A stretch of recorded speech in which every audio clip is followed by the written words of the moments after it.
going on, guys? GTI Guy 316. As you can see, Jose's truck is back in here. You know, we were doing a little bit of work. SMD back in action. But here's what we found out. Into a problem. He had songs where it was playing hard. It did what it had to do.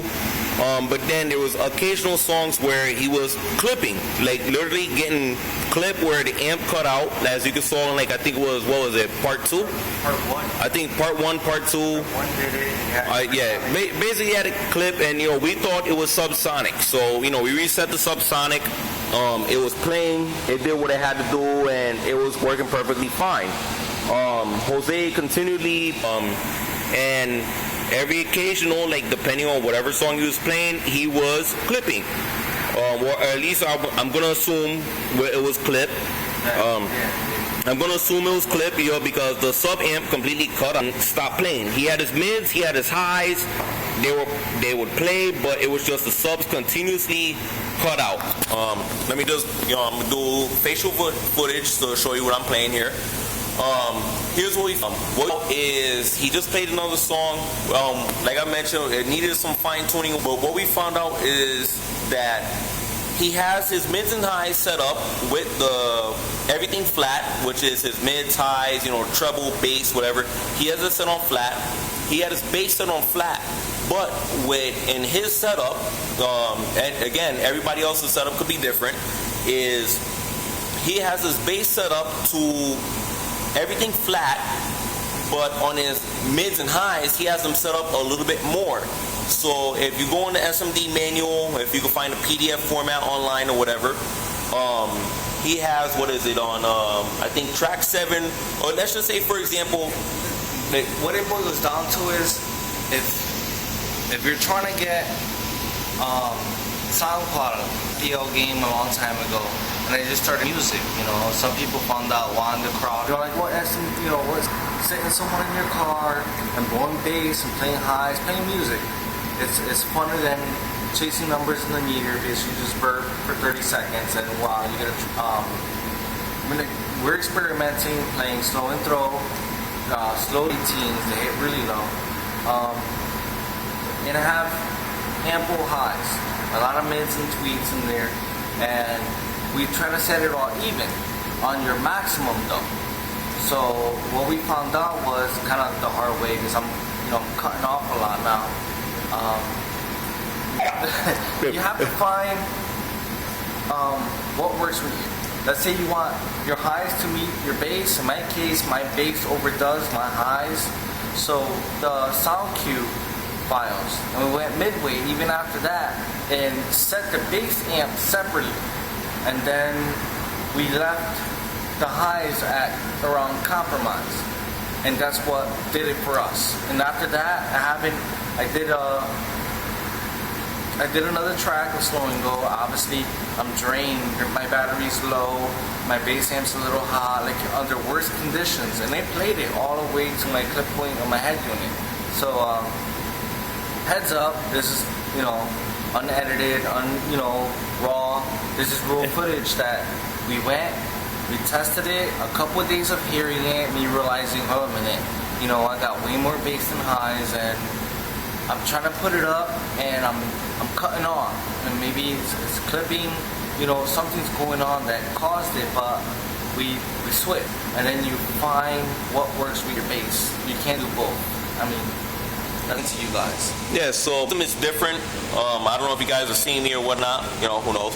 But basically, everybody stereos your mids and highs. But again, this is real world review. Obviously, from my last couple of videos, which was about 3 days ago or so. Obviously, the main video that I got was playing from Jose's truck. You know, we thought we had it. We thought we had it 100%, but hey, we made a mistake because obviously Jose started listening to it longer and longer. Meaning he wanted to do his adjustments to how he liked it because, again, he doesn't do competitions, but he likes to flex that sound cue bass at the same time. Realizes when you, basically, here's what I'm getting from is when you read the SMD manual, because again, you read the manual, you do what it says, and you basically got yourself your general idea. then it's up to you of where you want to go. You got the general idea of where you're going to clip, or where's the head unit, and but then it's up to you on where you want to go. Because if you let me see if I can grab it here, because I know we left. Oh, it's on the front. Let me see. Let's just go to. That was a sneak peek. Sneak peek of what we got going on here. It's the let me turn the flash on. 4000. There's flash. I know you can't see the marks, but he had the marks from the last time he had it set up. But we're gonna go into. I'm gonna do it on the hood because it's a little bit more visible. Again, raw, uncut video. This truck is running right now. Gotta focus. Plays track 3, 5, or 7 on test CD. Track 3 will have maximum sound quality. Track 7 will result in the loudest system. Track 5 is a compromise. Your choice. It also gives you that for your high amps. That section was for the bass. It will give you that same instructions for your mids and highs. So basically, it's a balance. So you just gotta find what works for you. And like I said, it's good. It's the first thing you could buy to let you know where your maximum volumes are before you clip or distort or something like that. Like, it's great, but you have to make it work for you. You can't just get out the box, stick a 9-volt in it, and then say, all right, I'm gonna have my system working 100%. Like, you gotta find the balance. Find what works for you. Like in my case, like I have like Menace. It's a little company, but they make great mids, tweets. And I got my rears with the mids and tweets. Then I also got their 10s, and then 6x9s that actually fills in for the tweets and mids. And then I got 2 amps for my highs. So, the New York guys out there, they're playing music pretty loud, but I'm trying to get the best of both worlds, of pressure and vocals, and this is what we ran into. So that's pretty much what it is. So Jose was running into problems where his mids and highs were phenomenal with the loud setting, loudest system setting. With the loudest system setting, my highs were on point. They were perfect, but we realized on that setting on the bass amp, it was cutting me out. Yeah, so meaning my bass amp was trying to draw more than what it could make at the moment. I don't have an extreme alternator, your average, a little bit higher output alternator, and I do have 6 batteries total, which is ample power. But I played a couple songs.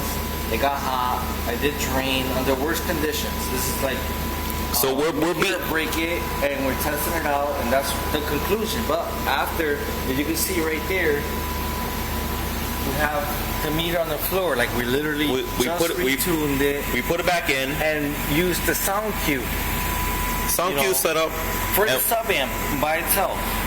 And we beat on it, and it was louder.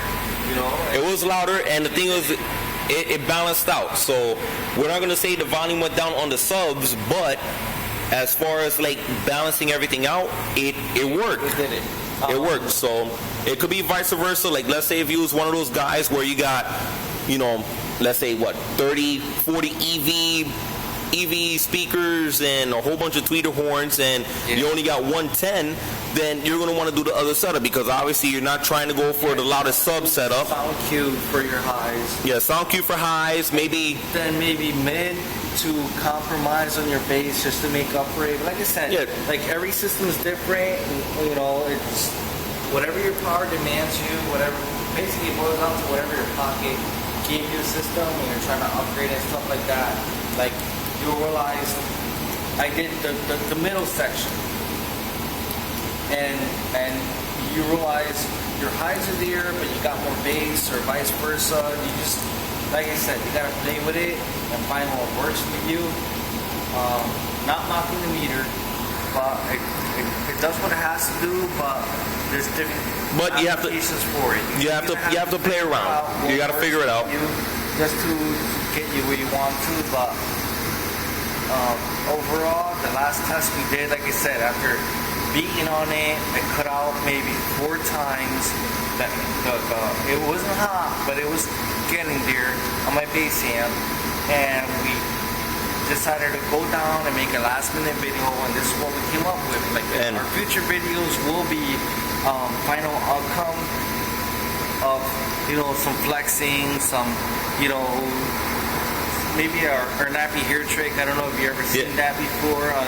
And if you haven't checked channels, check it out, nappy hair trick. But that's another time. That's what we're up against right now. Like I said, the instructions are right here. It says it. He says it. He explains it. You know, play 3, 5, or 7. Originally, we tried to do all even, 5 and 7. No, I think we did 7 first, and then we knocked down the highs to 7. I mean, we run the highs to 7, got the bass to 5. You put your choice, but you will. That's what you're gonna come up with. So again, that's what we ended up with. It was all playing around with it. So basically, if you guys get the SMD meter, I'm not gonna knock it again. Like I said before, dude, it does what it has to do. Hang on a second. It does what it has to. It plays it. Just read the instructions. But obviously, what we came out to the conclusion is whatever your system is designed to do. If you want to go straight out loud, if your mids and highs are too hard and your bass is not there, you're gonna have to fluctuate with it. Like maybe you're not gonna want to do your mids and highs as your compromise. You might want to do sound cue. Yeah, you might want to do sound cue and bring your bass to your loudest, or vice versa. You know, somewhere in between. But basically, that's what we came down to it, and it took us a little while. So, like any other manufacturer, whatever that does a long-term review, this is what we came down to it, and we're gonna give you guys an honest review. Whatever it comes down to it, if we find something else that needs a review, and if our budget allows for it, and we get it, someone out. Just what I'm saying. Some guy out there is gonna bump into the same problem, and we want it to be honest. We want to give you some help. You're like, oh, hold on a minute. That sense. Like if you have, like me, I'm above average in power. You know, I got 418s, of course, and you know, you're gonna bump into this problem of that compromise is going to be a little bit too much for your mids and highs. You're not going to be equal unless you're doing SPL, and then it doesn't matter. But hey, you know, that's what it is. We found into it, and that's what we're going to try to keep you guys updated with. You know, it's what we found. You know, and then we're going to give you an honest review. That's what we're looking for. You know, so Steve, still a great product. Yeah, you know, I'm not hating on you. Great product. It does what it has to do. It takes a little effort. So if you're a beginner, amateurs, maybe beginners, like he's about to say, you know, like you're gonna have to figure it out a little bit. You know, it's gonna. Are great, but it needs a little work. You know, not a little work with the instruction wise, but you know, just maybe of like for factoring in different levels of what you want to do, which is SQ, SPL, a little bit in between, etc., etc. So, but it does what it has to do. It works. We definitely set the gains. You know, again, we use the SMD meter. We set the sub amps to the SQ gain, and it works. So we're there. You know, he goes all the way up to 38 on his head unit. Out of 40. Out of 40. You know, the head unit goes up to 40 max. Maximum. And you know, we got the mids and highs set up to, which is the loudest on whatever the track is. So I'm not going to go into full detail, but again, we got the 4 tracks there. And obviously each one gives you SQ, SPL, or in compromise, or compromise as in, like, you know, in between. And he, with his mids and highs, is loudest. His bass is at in the middle waypoint, and it works. You know, he was able to go up to 38, and he's playing multiple tracks. He had a little bit of voltage drop. Everything got a little bit warm, but it played it with no hassle, no struggle, and it did it. This is going to be my longest video because this is what we want to do. We want to explain on what's going on here. The 0 overview. The -5 is great. We found out at -7 at sub level, my amp was doing great. So we picked 7 as a track, you know, that did it, you know. And like I said, we're gonna test a little bit more, and before we know it, We'll have some flexing videos, some, you know, just trying to get to know what we got to work with. It is what it is. So this again, real world results. I don't even know what time it is. It's late. We're still here at my job. It's late. Like I said, we've been testing for a while now. Yeah, and we're testing. We came up with doing some math, doing some configurations of where my frequency should be at. Matter of fact, this might be comedic, so we're gonna show this in the video. It's gonna be nutty. Here it is. This is our pentagram. Like we're not trying to call Satan here, but this is when we're trying to figure out. Like, wait a minute. So, you know, what's our points on? What was this one? This was okay.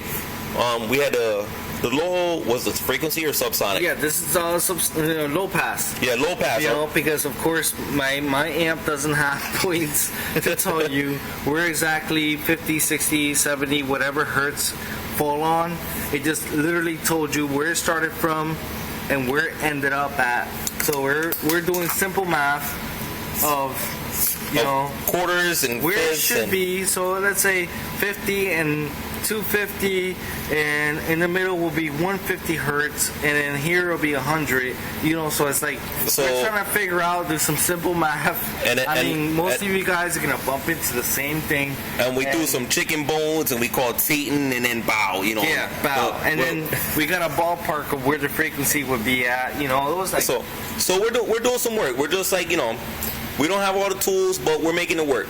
So anyway, I'm at 17 minutes in this video. I think my maximum limit on YouTube, since I'm not a partner or whatever. But this is what we got. Again, check out Mr. Blue Wave 1212, my buddy Jose. Check out his channel because he got a couple of videos on his truck. And again, it's always a work in progress. That's what we're doing. Hope to check you out a little bit later. Again, we're going to have another review maybe a little bit later with my car. We're going to show our detail or set up in more in detail on what we got going on, so that way hopefully it could relate to everybody else a little bit more. But also we got to get out of here because we're still here at work. I still got to get here tomorrow. This is my job. Again, this is where we're doing all our tuning, all our testing and stuff like that. If anything, if you guys want to know, this is my manager's somewhat daily driven Mustang. This one here, 850 plus horsepower. We're doing a little bit of work to that one too. But again, we're doing some work. Subscribe to my channel, GTI Guy 316.